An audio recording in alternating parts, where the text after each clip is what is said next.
Hi friends, welcome to my channel.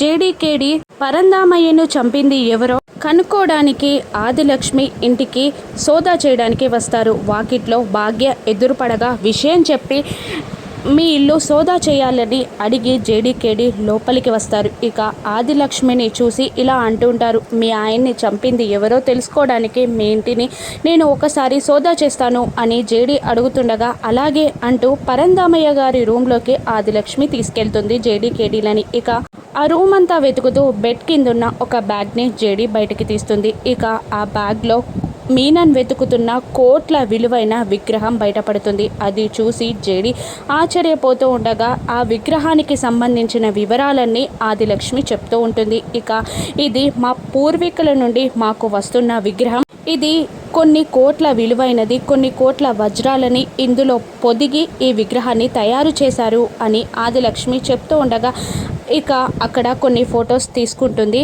JD.